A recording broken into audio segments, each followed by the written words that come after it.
안녕하십니까. 가정숲의 김동원이라고 합니다. 오늘 목사님 사모님께서 작년부 1박을 하신 관계로 제가 설교를 하기 때문에 가셨겠죠. 아무튼 그런데 제가 누가복음 이제 1장 설교할 때 그때가 목사님 사모님 가족이 안식오를 떠나시고 첫 설교였거든요. 그때 상황이 오버랩되면서 지금 굉장히 좀 불안하고 긴장이 많이 되는 것 같습니다. 그때는 3개월 정도 이제 공석이셨는데 다음 주면 목사님 사모님 오시니까 이번 주만 설교 잘 들으시고 조금이라도 은혜 되시면 참 좋겠다 싶습니다. 오늘 저는 그 평화의 왕 예수께서 예수에게 배우는 십자가의 삶, 그 평화의 왕의 공동체인 교회, 이런 제목으로 말씀을 좀 전하고자 합니다. 그 밤이 되면 저희 집 창문 너머로 분명하게 보이는 빨간색 네온 사인이 하나 있습니다.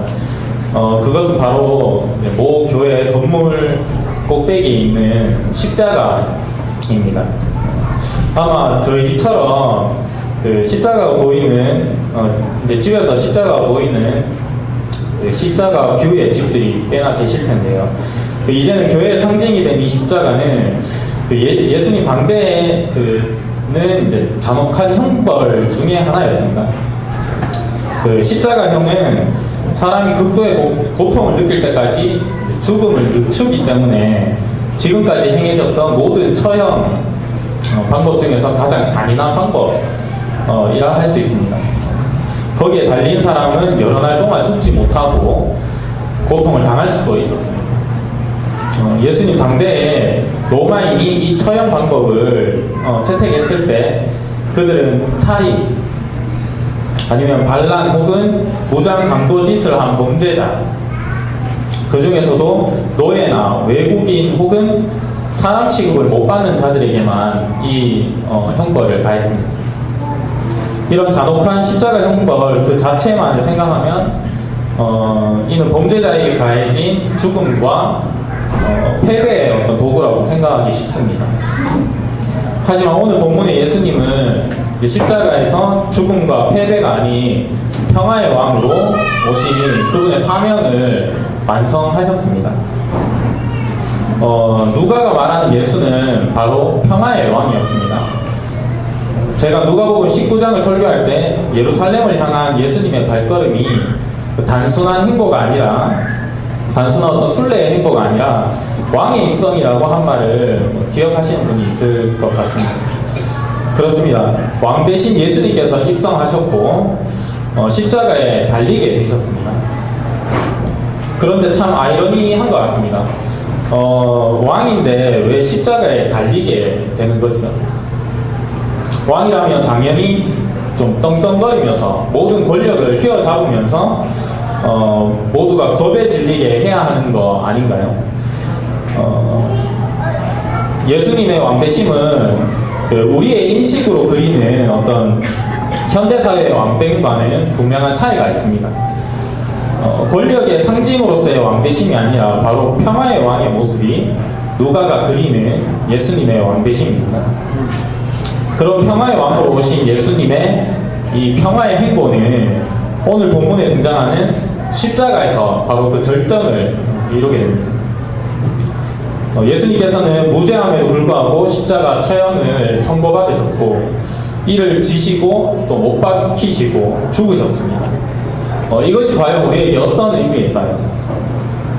오늘 저는 바로 이 평화의 왕 예수께서 십자가에서 하신 일을 돌아보며 그분을 쫓는 십자가의 삶이 무엇인지, 평화의 주를 왕으로 섬기는 교회 공동체가 또 어떤 공동체가 되어야 할지에 대해 여러분들과 함께 나누고자 합니다. 예수님께서 십자가에서 하신 그 첫 번째 이야기는 평화의 왕 예수가 십자가 지심을 통해 모든 부패한 것을 드러내셨다는 겁니다. 누가복음 22장 47절부터 해서 예수님이 사람들에게 붙잡히시고 공회 앞에 서서 신문을 받으시는 내용들이 쭉 나옵니다. 그리고 23장에는 로마 황제에게 임명된 유대 총독 빌라도 앞에서 신문을 받으시고 또 헤롯한테 또 한번 넘겨졌다가 또 다시 빌라도한테 넘겨지면서 결국에 임기 중에 소요가 일어나는 걸 두려워한 빌라도가 사형을 언도하는 내용까지 등장하게 됩니다. 그렇게 예수님이 처형의 길에 오르셨습니다. 27절에 나오듯이 사람들은 그 장면을 목격하기 위해서 이렇게 몰려들었습니다. 당시의 군중들은 언제나 호기심 혹은 동정심으로 처형 집행에 참석을 많이 했다고 합니다. 지금은 처형 집행이 우리가 목격을 할 수 있는 상황이 아니기 때문에 보려도 못 보지만 만약 볼 수 있게 되면 아마 그 예수님 당대의 사람처럼 많은 사람들이 이렇게 몰려들지 않을까라는 생각이 듭니다. 그게 바로 인간의 어떤 속성들이 아닌가라는 생각이 들더라고요. 아무튼 그렇게 모인 큰 무리들 가운데 여인들은 예수님의 죽음에 대해 통곡을 합니다. 당시에 사형수가 죽은 다음에 공개적으로 그들 위해 애곡하는 것은 불법이었습니다만 민족주의적인 유대인들은 동료 유대인이 혁명가라는 이유로 처형당하는 것에 동정을 많이 표했을 것이고 그중 경건한 예루살렘 여자들은 종종 처형당한 사람들을 위해 애도하고 또 희생자의 고통을 둔화시키기 위해서 마취성 음료를 주려고 이제 자주 이렇게 갔다라고 합니다. 아무튼 고대에나 지금에나 여자들은 보통 남자보다 더 애도를 적극적으로 표현을 했던 것 같습니다. 그렇게 여인들은 끌려가는 예수님을 보며 27절에 나오듯이 가슴을 치며 통곡했습니다. 그런 여인들의 통곡하는 모습을 보신 예수님이 그 여인들에게 이제 얘기하십니다. 표준 세번역으로 한번 읽어보면 28절부터 해서 제가 한번 읽어보겠습니다. 예루살렘의 딸들아 나를 두고 울지 말고 너희와 너희 자녀를 두고 울어라. 예수님은 예수님 자신을 위해 울지 말고 우는 너희와 너희 자녀를 두고 울라고 말씀하십니다. 이제 십자가에 달려 처형을 당하실 예수님이신데 자신을 위해 우는 자들에게 오히려 너희를 위해 울라라고 하시는 게 사실 잘 이해가 되진 않는 것 같습니다. 현실과 좀 맞지 않아 보이는 그런 발언 같아 보입니다. 하지만 예수님께서 뒤에 이어지는 말씀을 통해 그 이유를 좀 밝혀주십니다. 바로 그들에게 있을 고난과 재앙에 대한 어떤 경고의 메시지인데요. 29절부터 31절까지 한번 읽어보면 보아라 아이를 베지 못하는 여자와 아이를 낳아보지 못한 태와 젖을 먹여보지 못한 가슴이 복되다 하고 사람들이 말할 날이 올 것이다. 그때 사람들이 산에다 대고 우리 위에 무너져 내려라 하며 언덕에다 대고 우리를 덮어버려라 하고 말할 것이다. 나무가 푸른 계절에도 사람들이 이렇게 하거든. 하물며 나무가 마른 계절에야 무슨 일이 벌어지겠느냐 라고 말합니다. 여기서 말하는 아이를 베지 못한 여자, 아이를 낳아보지 못한 태, 그리고 젖을 먹여보지 못한 가슴이 복되다 라는 말은 아이를 낳지 않은 게 이제 오히려 더 낫다라는 의미인데 이는 곧 끔찍한 고난을 견뎌야 할 자식을 이제 낳은 것을 후회한다라는 그런 표현입니다. 그리고 사람들이 산에다 대고 우리 위에 무너져 내려라. 그리고 언덕에다 대고 우리를 덮어버려라. 굉장히 끔찍한 이야기잖아요. 언덕에다 대고 막 날 덮어라라고 얘기하고 산에다 대고 우리 위에 무너져라. 그럼 내가 죽을 텐데. 굉장히 끔찍한 이야기지 않습니까? 근데 이렇게 이제 표현을 하는 것이 자신들의 어떤 고난을 종식시켜줄 자연적인 재앙이 오기를 고대한다라는 표현입니다. 자기가 스스로 죽기는 좀 그러니까 차라리 자연 재앙을 통해서 죽음을 맞이하고 싶을 정도로 그 고난이 극심하다라는 걸 의미하겠죠.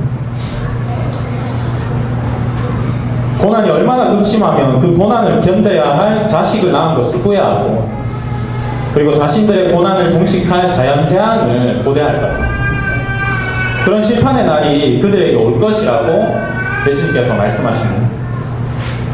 그 심판은 사람들, 특히 로마 제국의 악과 폭력과 연관이 있습니다. 그들의 악, 폭력이 극심해진다는 것을 또한 의미하는 것 같습니다. 거기에다가 이제 31절에 예수님께서 말씀하시기를 푸른 나무에도 이같이 하거든 마른 나무에는 어떻게 되리요? 라는 말씀이 이번 문단의 마지막 구절로 나오는데, 예수님은 자신을 푸른 나무에 빗대고 계십니다. 여기서 톰 라이트가 말하듯이 그는 평화와 회개, 그리고 이스라엘과 열방을 화해시키는 하나님 나라가 사명이 푸른 나무셨습니다. 비폭력과 평화로 새로운 나라를 이룩할 그런 왕이셨습니다. 반면에 마른 나무는 여기서 진짜 혁명가를 뜻하는 것입니다. 기존 질서에 반기를 드는 혁명을 유일한 목표로 하는 진짜 혁명가입니다. 로마가 그토록 경계한 그런 혁명가를 의미한다고 볼 수 있는데요. 누가복음 23장까지 이어져 오면 우리가 지켜보았듯이 예수님은 비폭력과 또 평화로 새로운 세상의 도래를 꿈꾸는 평화의 왕이셨습니다. 그런 그에게 지금 십자가 처형이 내려졌다면 진짜 쿠데타를 일으키고자 하는 그런 자들이 나타난다면 도대체 어떻게 될지는 상상할 수 없는 내용이지 않겠나라는 걸 이제 예수님께서 그들에게 반문하시며 그 이야기를 하고 계신다는 걸 우리는 보게 됩니다. 그들의 부패함과 폭력성은 극한에 달하였습니다. 평화의 왕으로 오신 예수님께서 십자가를 지시는 그 과정을 통해 예수를 붙잡고 몰아세운 그들의 완악함이 명확하게 드러났습니다. 그들의 포악함은 예수님께서 겸손히 십자가를 지시는 그 과정을 통해 만천하에 드러났습니다. 만약 십자가를 지는 것이 아니라 반군이나 혁명의 차원이었다면 그들의 완악함이 드러날 기회는 오히려 없었을 것입니다. 반군이나 혁명은 그 자체로 정당한 이유로 인해 즉시 저지되고 처형되었기에 그 자체로 그냥 사그러들었을 것입니다. 하지만 예수님은 평화의 방식으로 자신의 십자가를 온전히 지심으로 그들의 완악함이 고스란히 드러나도록 하셨습니다. 자신들의 제국 형성과 확장에 걸림돌이 되는 평화의 왕인 예수에 대해 무자비한 그들의 태도를 십자가를 통해 고발하십니다. 십자가를 지는 방식으로 예수님께서 완악한 저들의 모습을 온전히 드러내고 계십니다. 폭력으로 맞서는 그 결과는 사실 뻔합니다. 저희가 많이 해보지 않았습니까? 그 친구를 한 대 때리면 한 대 때리고 나서 그 다음에 돌아오는 건 한 대 이상이지 그 이하는 아니지 않습니까?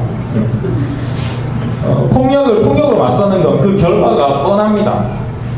더 많은 힘을 가진 자들이 승리를 거머쥘 테고 패배한 자는 칼을 갈며 복수의 때를 기다립니다. 한국 영화의 대부분의 모티브가 이런 내용이 아닌가라는 생각이 드는데 아무튼 복수는 복수를 낳습니다. 예수님의 방식을 본다면 그들의 폭력성을 드러내는 가장 좋은 방법은 십자가라는 완전히 다른 방식입니다. 폭력으로 맞대응하는 것이 아니라 내가 죽는 십자가를 지는 삶을 통해 그들의 폭력성은 더 크게 드러납니다. 그것은 우리에게 또한 이런 의미인 것 같습니다. 우리는 평화의 왕인 예수를 머리로 하는 교회로서 그의 새로운 비전에 동참하는 자들이 되어야 한다는 것을 의미합니다. 존 하워드 요더는 예수의 정치학에서 이렇게 이야기합니다. 예수가 십자가로 상징되는 새로운 윤리로 우리를 부르셨다. 그는 근본부터가 철저히 다른 새로운 삶의 질서를 지니 새 공동체를 창조함으로써 기존 사회를 위협한 사람이었고, 그가 진 십자가로 대변되는 새로운 삶의 방식과 윤리로 우리를 초대하신 분이라는 사실을 부인할 수 없다. 우리에게 십자가라는 새로운 방식이 이미 주어졌습니다. 잘못을 지적하고 또 잘못한 것에 대한 고스란히 그것을 되돌려주는 방식으로가 아니라 십자가라는 완전히 다른 방식으로 우리의 민낯은 결국에 드러날 것이며 그때야 비로소 새 길을 우리는 걷게 될 것입니다. 뒤에 그 다음 이제 문단들로 이어지는 이제 용서라든지 그리고 무차별이라든지 그런 구체적인 것들로 십자가에 따른 새로운 길이 드러나게 됩니다. 우리 모두 함께 그 길을 걸어가는 기쁨의 사람들이 되었으면 참 좋겠습니다. 두 번째, 예수님께서 십자가에서 보이신 모습은 평화의 왕 예수가 십자가 지심을 통해 죄악을 용서받았다는 것입니다.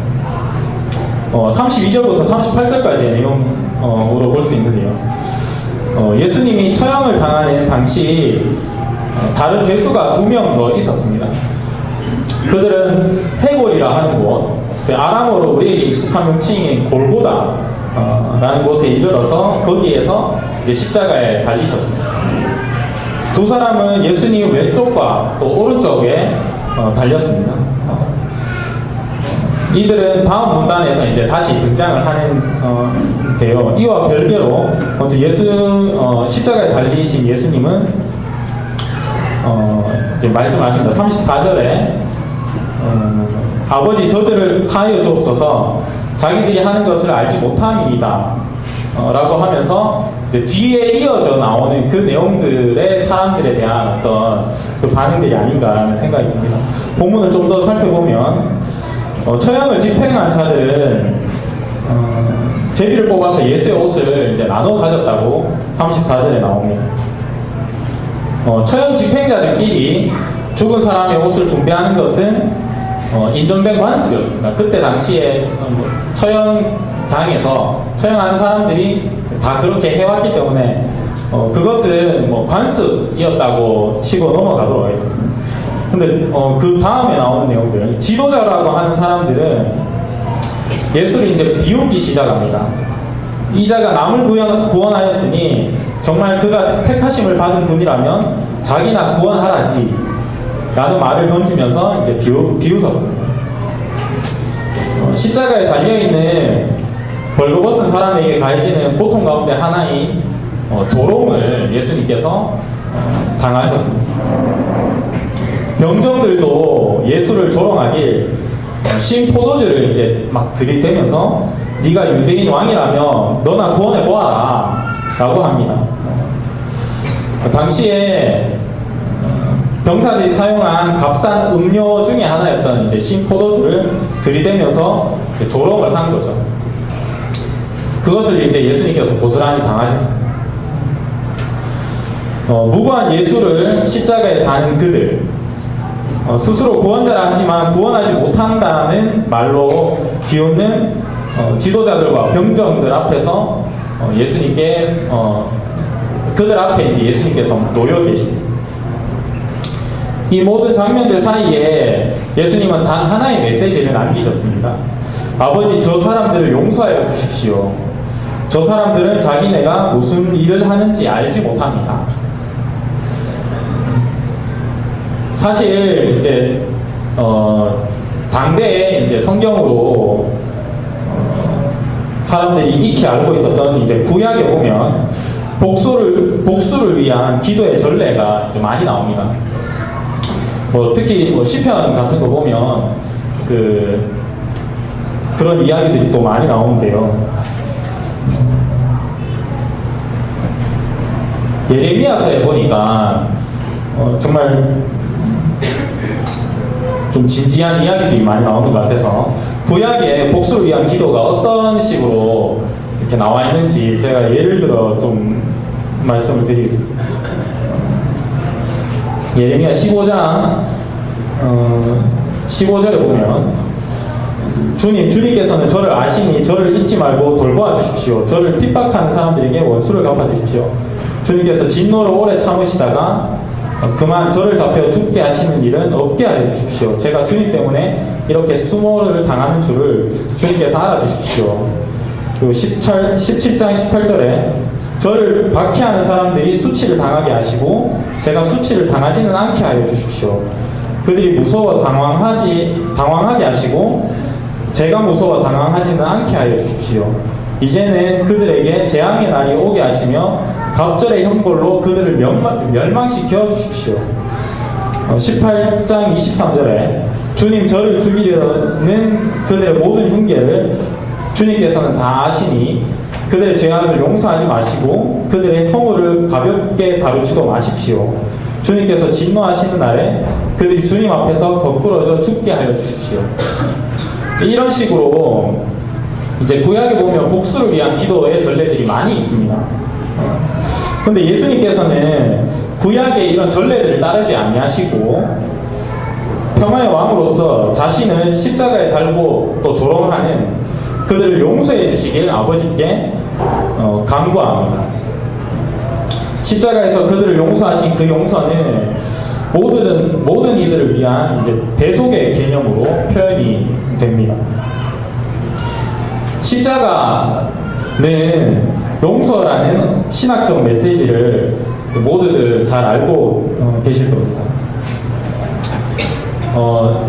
스캇 맥나이트는 예수신경에서 이 십자가의 속죄신앙을 이렇게 표현하고 있습니다.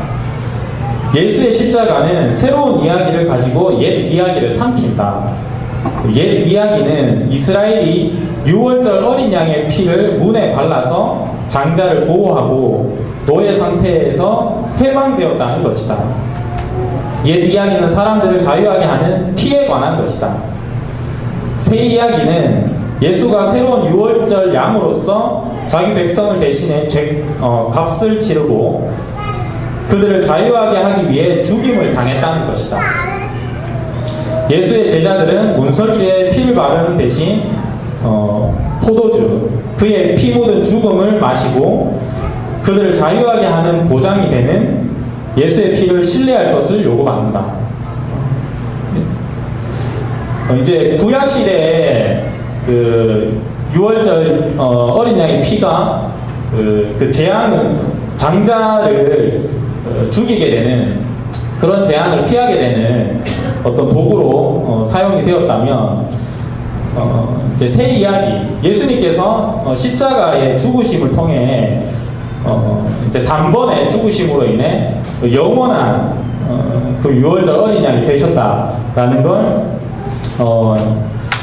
예수신경에서 스캇 맥나이트가 이야기하고 있는 것 같습니다. 그 히브리서 10장 10절 말씀처럼 이 뜻을 따라 예수 그리스도의 몸을 단번에 들이심으로 말미암아 우리가 거룩함을 얻게 되었습니다. 예수께서는 자신을 십자가에 달고 조롱하는 자들을 저주하지 않으셨고 그리고 무기력하게 그것을 그냥 당하고만 계시지도 않으셨습니다. 그는 아버지께 저들에 대한 용서를 구하셨고 그분의 십자가라는 값을 통해 많은 사람들을 자유케 하셨습니다. 이것이 평화의 왕으로 오신 예수님의 방법이었습니다. 이런 십자가를 지는 것을 통한 용서의 실천이 예수님만의 고유한 특권은 아닙니다. 평화의 왕의 공동체인 교회에 주어진 특권이기도 합니다. 우리는 예수 그리스도의 십자가로 사하여진 죄악이 더 이상 우리를 주관하지 않도록 용서라는 실천을 통해 그것을 완성해 갈 수 있습니다.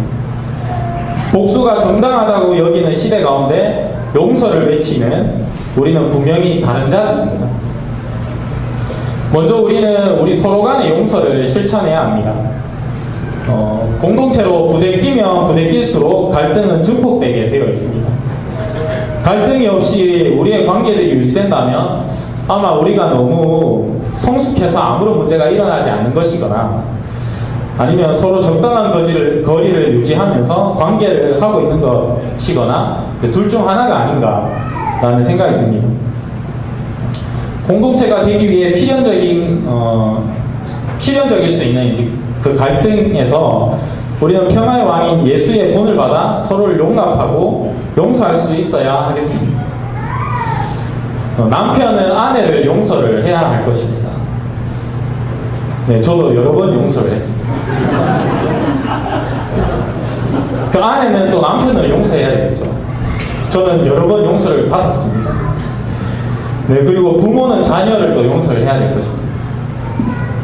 저희 집에 이제 3살짜리 딸아이가 있는데, 저는 용서를 많이 하지 않는 편이고, 아무튼 용서할 거리도 제 마음에서 그냥 잘 안 생기는 것 같은데, 제 아내를 보니 하루에도 수십 번씩 용서를 하는 것 같더라고요.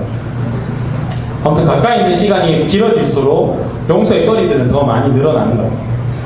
아무튼 부모는 자녀를 또 용서를 해야 될 것입니다. 또 자녀는 부모를 용서해야 합니다. 저 역시 이제 제가 자라나는 과정에서 어머니에 대한 어떤 좋지 않은 감정들이 굉장히 좀 많이 있어서 그것을 해결하는 것에 시간이 또 많이 걸렸던 것 같습니다. 하지만 뭐 지금은 어머니에 대한 충분한 이해와 또 용서를 통해서 그 관계가 많이 화해되고 또 연결되어진 것을 경험을 했던 것 같습니다. 그리고 리더는 조언을 또 용서를 해야 합니다. 그 리더를 하다 보면 그 조언들을 용서해야 할 순간들이 수없이 생기는 것 같습니다.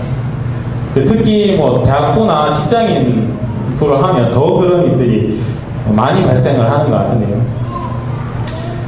가정숲이 되면 자녀를 가지면서 사실 그리고 결혼과 아이를 가지는 그 과정, 그 고난의 과정들을 통하여서 많이 성숙을 하는 것 같습니다. 그래서 사실 웬만한 건 이해되고 용납되는 경우들이 많습니다.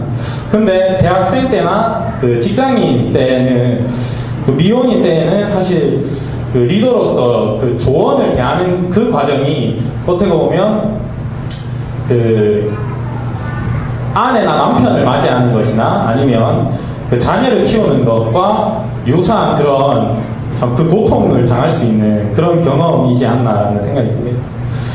그 리더는 조언을 용서를 해야 합니다. 그리고 또한 조언 역시 리더를 용서를 해야 합니다. 저는 그 뭐 목사님이 안 계시니까 이제 하는 얘기인데요. 네, 저는 목사님을 여러 번 용서를 했습니다. 네, 제 마음에서 목사님을 미워한 적이 굉장히 많았어요. 네, 그래 안 보이실지 모르겠지만, 네, 그런 경험들이 제 안에 많이 있습니다.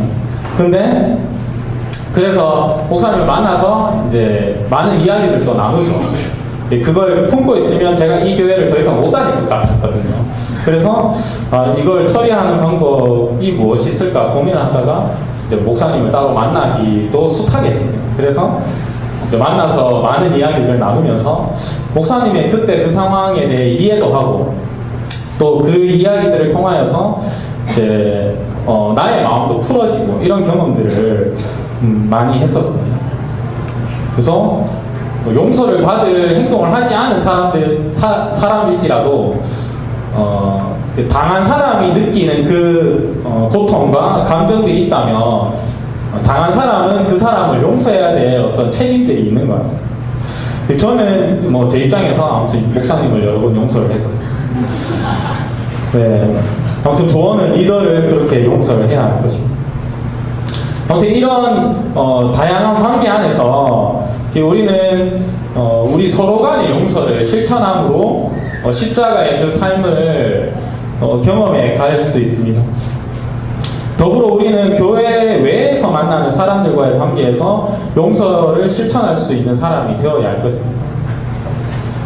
직장, 믿지 않는 가족, 그리고 믿지 않는 친구들 등 그런 여러 관계에서 모두 자신의 견해가 옳다 주장하는 시대답게 갈등의 폭도 크고 이견을 좁히는 것 역시 쉽지가 않은 삶을 우리는 살고 있습니다.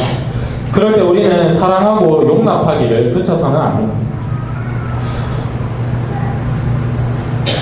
제가 이제 직장 생활을 하면서 많이 느낀 건데 그 자신의 이익에 조금이라도 손해되는 것을 사람들은 도무지 견디지 못하는 것을 많이 보게 됩니다. 그런 사람을 마주할 때면 자연스럽게 올라오는 반응이 굉장히 얄밉고 화가 치밀어 오르는 것 같습니다.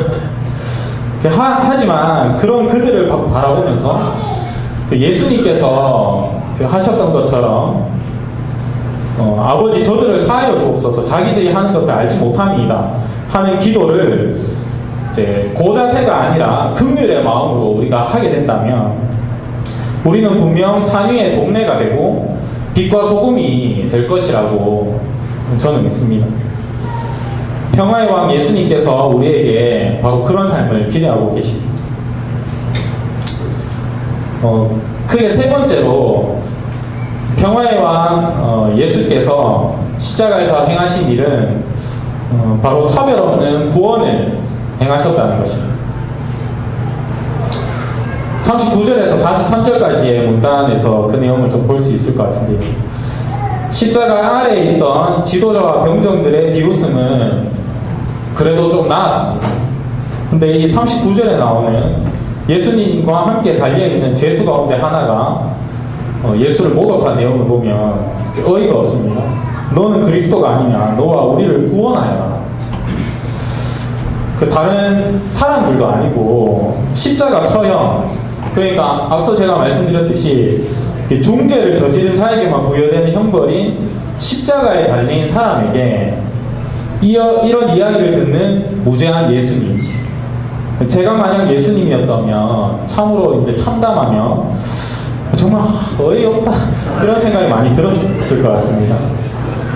임마와 이건 뭐지? 이런 생각이 들었지 않았을까 싶습니다. 그런데 아무튼 한 사람은 그렇게 또 반응을 했어요. 근데 한 사람은 십자가에 달린 다른 한 사람은 그 말을 한 자를 이제 꾸짖으면서 말을 이어갑니다. 40절, 41절을 보면 똑같은 처형을 받고 있는 주제에 너는 하나님이 두렵지도 않느냐. 우리가 저지른 일 때문에 그에게 마땅한 벌을 받고 있으니 당연하지만 이분은 아무것도 잘못한 일이 없다 라고 말합니다. 또 그는 주님이 주님의 나라에 들어가실 때 나를 기억해 주십시오 라고 강구합니다. 그의 몇 마디 말에서 우리는 그가 자신과 그리고 예수에 대해 잘 알고 있다는 걸 눈치챌 수 있습니다. 자신이 얼마나 범죄했는지와 예수의 무고함을 그는 제대로 알았습니다. 또한 예수님이 자신을 구원하실 수 있는 분이라는 것도 알고 있었습니다. 그런 그에게 예수님은 너는 오늘 나와 함께 낙원에 있을 것이다 라고 하십니다. 여기에 말하는 이제 낙원은 부활하여 새 생명을 받기 전에 누리는 쉼과 회복의 장소입니다. 이 모두가 참 갈망하는 곳일 수 있겠죠. 그는 분명히 예수님과 함께 거기에 있을 것을 약속받았습니다. 예수님은 그렇게 간구하는 자에게 구원을 허락하셨습니다. 그 죄가 있어 십자가에 달린 죄수를 구원하시는 예수님의 모습에서 우리는 신분, 학벌, 죄악의 경중과 상관없이 차별 없는 구원을 베푸시는 예수님의 모습을 볼 수 있습니다. 십자가에 달린 그 순간의 마음을 그 순간의 마음이 어떨지 제가 한번 상상해 좀 보았습니다. 이제 사람들과 다른 위치가 주는 거리감이 상당할 것 같다는 생각이 들더라고요. 제가 만약 예수님의 입장이라면 그 십자가 아래로 보이는 저들, 무죄하여 십자가에 달리지 않은 저들과 나는 다르다라는 생각이 들었을 것 같습니다.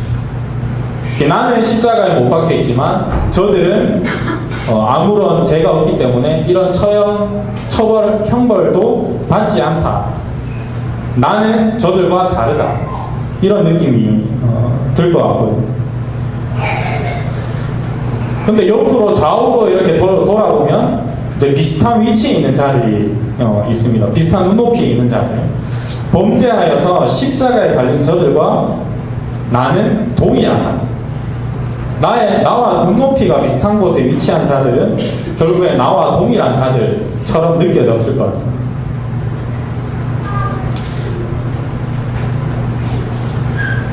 뭐 이런 느낌들이 막 뒤범벅되어서 굉장히 혼란스러웠을 것 같습니다. 만약에 제가 예수님이면.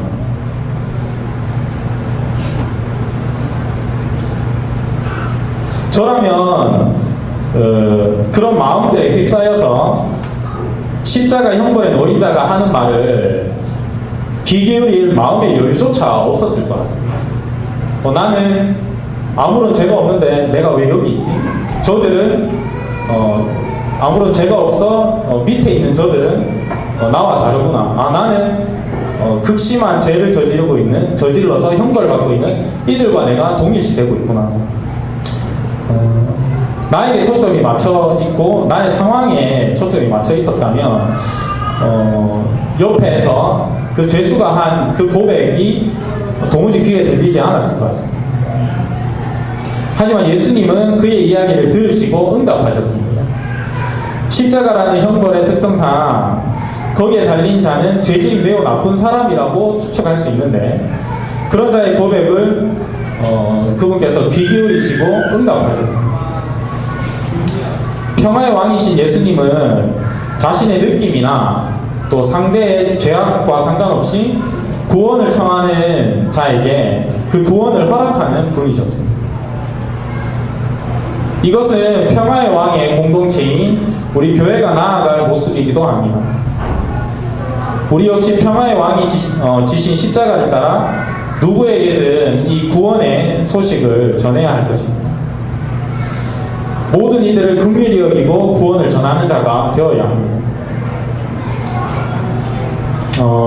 저를 돌아보면 구원을 받을 만한 자를 내심 내가 선별하는 그런 죄악이 참 내한테 많이 있다는 걸 좀 보게 됩니다.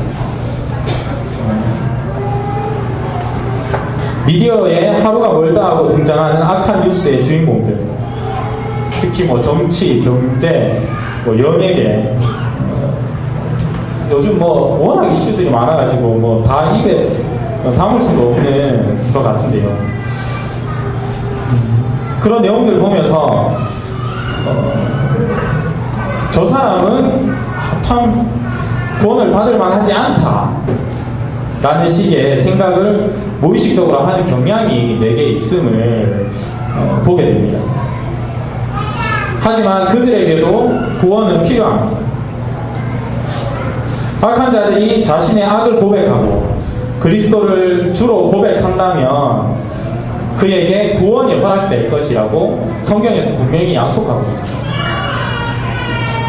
우리는 바로 그런 자들을 공동체원으로 받아들이고 적극적으로 연합해야 할 책임이 있습니다. 우리 교회가 점점 이렇게 인원수도 그렇고 점점 더 다양한 사람들이 많이 이렇게 오게 되고 있습니다. 사실 다닐만한 교회가 잘 없다라는 그런 안타까운 현실 때문에 우리 교회에 이제 몰리게 되는 그런 것들도 있어 보이는데요.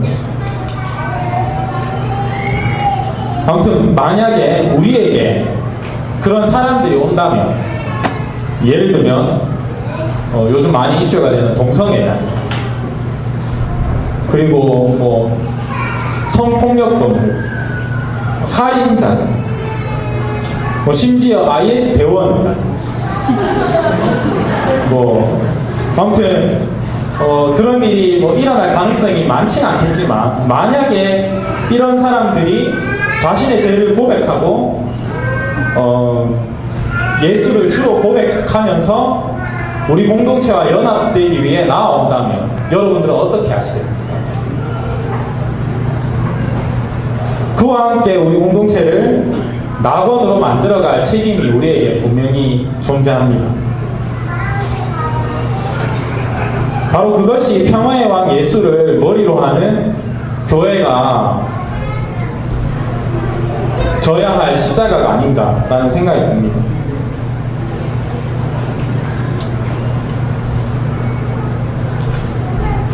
네, 말씀을 좀 마무리하도록 하겠습니다.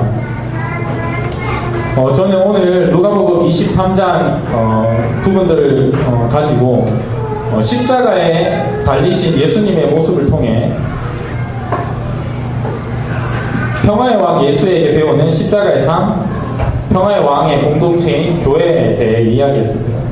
평화의 왕 예수가 십자가 지심을 통해 모든 부패한 것들은 드러났습니다. 그리고 죄악이 용서받았습니다. 그리고 차별 없는 구원 역시 허락되었습니다.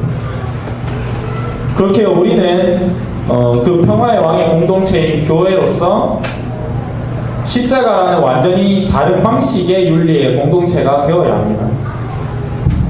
폭력의 사슬을 끊는 용서의 공동체가 되어야 할 것이고, 회심한 누구든 그 사람의 죄악의 어떤 경함과 중함과 상관없이 회심한 누구든지 와서 연합될 수 있는 그런 공동체가 되어야 합니다. 네, 우리가 그런 우리의 십자가를 지는 삶, 예수께서 지신 그 십자가를 본받아 평화의 왕의 공동체가 되어가는 그런 공동체가 되어질 수 있도록 우리가 함께 기도하였으면 좋겠습니다. 네, 오늘 말씀 들으신 걸 좀 상기하시면서 여러분 개인에게 혹은 우리 공동체에 주신 그 도전이 있다면 함께 묵상하며 기도하는 시간 가지도록 하겠습니다. 기도하겠습니다.